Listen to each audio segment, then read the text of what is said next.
Assalamualaikum warahmatullahi wabarakatuh. Bismillah walhamdulillah wa syukru ala ni'amillah. Asyhadu an la ilaha illallah wahdahu la syarikalah wa asyhadu anna sayyidana Muhammadan abduhu wa rasuluh alladzi la nabiyya wa rasula ba'dah. Allahumma sholli ala sayyidina Muhammadin wa ala alihi wa sahbihi ajma'in, amma ba'd. Para pemirsa channel YouTube Imam Durori TV yang saya hormati, pada video pertama yang lalu kita telah menyampaikan tentang tata cara berwudu.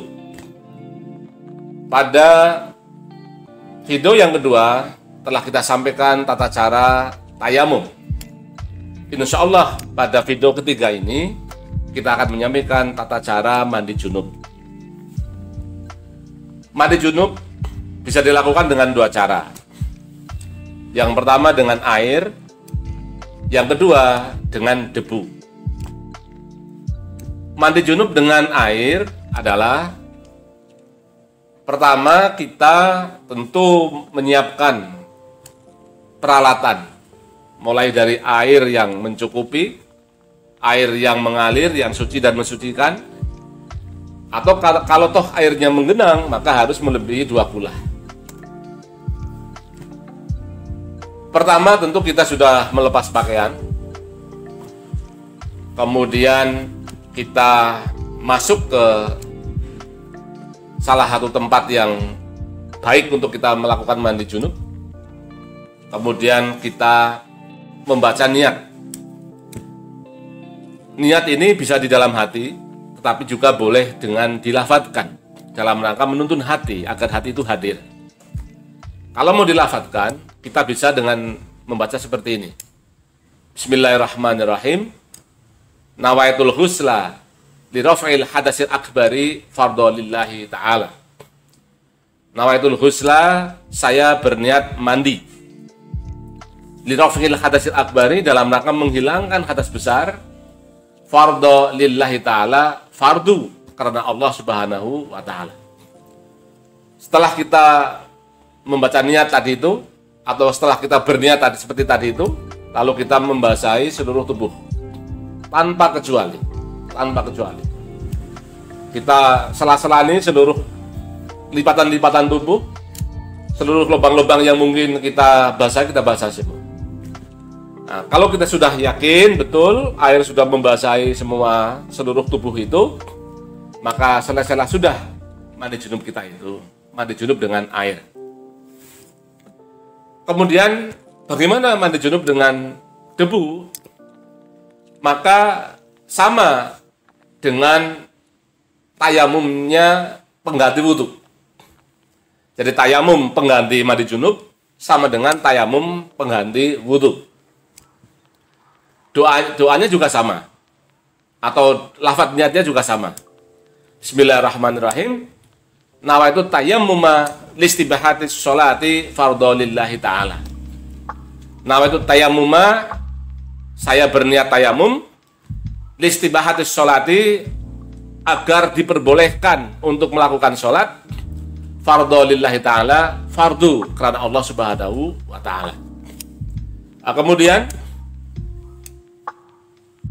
tayamum sebagai pengganti mandi junub, tidak kemudian kita berguling-guling di atas debu, tidak.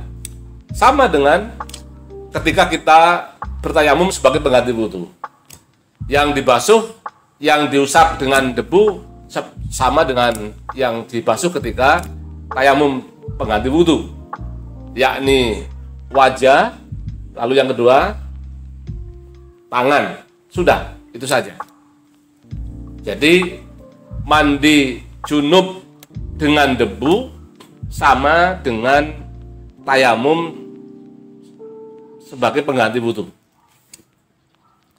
Para pemirsa yang berbahagia, kemudian di dalam buku Pendidikan Agama Islam bagi Masyarakat Awam ini, saya sudah menyampaikan beberapa keadaan yang membuat seseorang itu harus mandi junub.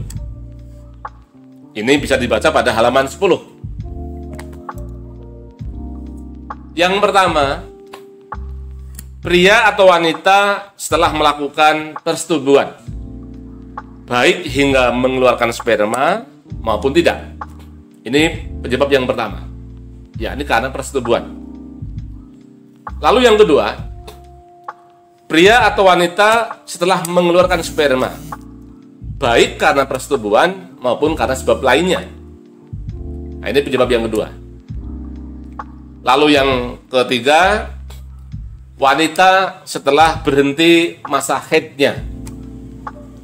Lalu yang keempat, wanita setelah selesai dari melahirkan.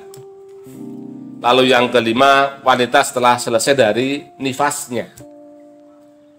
Tambah satu lagi, ketika seseorang meninggal dunia. Nah, itu semua adalah kondisi-kondisi di mana seseorang wajib melakukan mandi junub. Para pemirsa yang berbahagia, di dalam kitab Al-Qaulul Mukhtar fi Syarhi Ghayatil Ikhtisar yang disusun oleh Syekh Samsuddin Abu Abdillah Muhammad bin Qasim Al-Ghazi, di sana dijelaskan ada beberapa hal yang dilarang untuk dilakukan oleh orang yang sedang janabah atau seseorang yang junub tetapi belum mandi junub. Pertama adalah sholat. Seseorang yang junub dan dia belum mandi junub, maka dia tidak boleh melakukan sholat. Lalu yang kedua, tidak boleh melakukan sujud syukur atau juga sujud tilawah. Ini juga tidak boleh. Lalu yang ketiga, orang yang junub tetapi belum mandi junub tidak boleh melakukan tawaf di Baitillah. Lalu yang keempat, orang yang junub tetapi belum mandi junub tidak boleh menyentuh mushaf Al-Quran. Kemudian yang kelima, dia juga tidak boleh membaca Al-Quran. Kemudian yang keenam, dia tidak boleh berdiam diri di dalam masjid. Kalau hanya sekedar lewat saja boleh, tapi kalau berdiam diri di dalam masjid atau di dalam mushola itu tidak boleh. Kemudian yang ketujuh, tidak boleh menyampaikan khutbah. Apakah itu khutbah Jum'ah, khutbah Idul Fitri, maupun khutbah Idul Adha. Ini adalah menurut Syekh Samsuddin Abu Abdillah Muhammad bin Qasim Al-Ghazi di dalam kitabnya Al-Qaulul Mukhtar fi Syarhi Ghayatil Ikhtisar. Para pemirsa yang berbahagia, itulah saya kira ulasan tentang tata cara mandi junub. Saya kira mudah-mudahan ini menjadi pengertian untuk masyarakat umum, karena kita tahu bahwa beberapa bulan yang lalu ada televisi nasional menayangkan wawancara reporter atau wawancara dengan beberapa anak yang masih berpakaian sekolah. Anak-anak ini ditanya oleh reporter ini tentang rukun iman. Beberapa anak yang berpakaian sekolah ini, yang barangkali dia adalah sekolah SMA di salah satu sekolah di Jakarta, ternyata tidak bisa menjawab. Saat itu saya menduga bahwa video yang ditayangkan di televisi nasional itu adalah video rekayasa atau video hoax. Tetapi kemudian beberapa minggu terakhir ini saya kembali ingat tentang tayangan video tersebut di televisi nasional yang tadinya saya menduga itu adalah video rekayasa atau video hoax. Tapi kemudian sekarang saya yakin bahwa itu adalah video yang sebenarnya, bukan hoax. Mengapa saya kemudian berubah pandangan terhadap video itu? Karena beberapa minggu terakhir ini saya mengetahui persis ada salah seorang remaja, bahkan dia sudah kuliah di semester 5 di salah satu perguruan tinggi ternama di Purwokerto ini, yang ditanya apakah Anda sudah pernah mandi junub? Ternyata jawabannya tidak pernah atau belum pernah. Ini sungguh menjadi satu hal yang luar biasa, kaget saya itu. Setelah saya tanya kemudian, loh kenapa kok belum pernah mandi junub padahal sudah semester 5? Padahal dia sudah dewasa. Jawabannya sungguh mencengangkan. Saya belum bisa mandi junub. Nah, itulah kemudian ini saya kira sangat penting untuk kita sampaikan ke saudara-saudara kita, ke